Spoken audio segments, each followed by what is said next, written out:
Bringing you on the day after election some thoughts about this midterms. First of all, it's not over, and of course that's a cause for consolation, but it's also a cause for distress. It's like, why in the world isn't it over? Why can't we get elections results on election night? But the fact that it's not over means that we still have the big prize that it looks like we're going to get, which is divided government. And you know what we mean by divided government is that you don't have one party in control of the House, the Senate, and the White House. Now, that's what we've had the last 2 years. That's one of the reasons that America has been getting destroyed by these Democrats who apparently, so many of them in power, don't love America. And we've got to be able to say that loud and clear. But the fact of the matter is, we've got a big prize on the horizon, which is taking back the majority, taking back the majority in the House.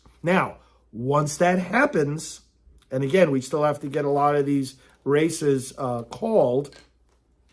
Let me just check. I got some notes here. Once this happens, then you know what? Nancy Pelosi is no longer Speaker of the House. Nancy Pelosi is no longer third in line for the presidency of the United States.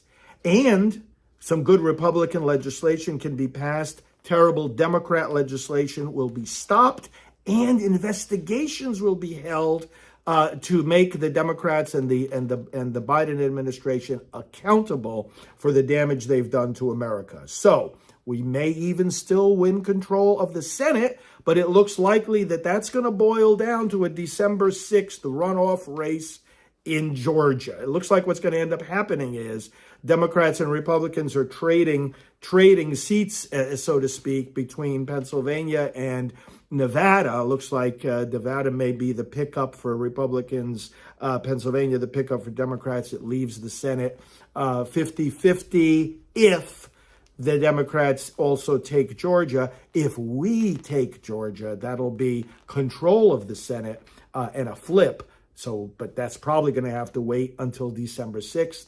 That's the way it's looking now. Friends, why did this happen? I mean, you can describe this as disappointing, but not a disaster. You can describe this as not great, but good. And it's because of party loyalty. I mean, the voters know the bad shape the country is in. The explanation for how they voted in some of these races is that they are more attentive to party loyalty than to loyalty to making the country better. And it's as simple as that, and it's as tragic as that, and we ought to continue working on that. The other thing we have to work on, again, as I started off by saying, is we got to get control of this electoral process so that we can get the votes counted on election night. And this is becoming more and more of a concern. Look, there's a lot of other numbers that still have to come in, not only control of the House and Senate, but look at, again, all the state legislatures, all the school boards around the country. We're going to be getting lots of numbers on this in the coming days. We'll be back with lots of commentary. Stay connected with my social media. And I think we're going to be happy with a lot of these local results in a lot of places. So, friends, stay encouraged.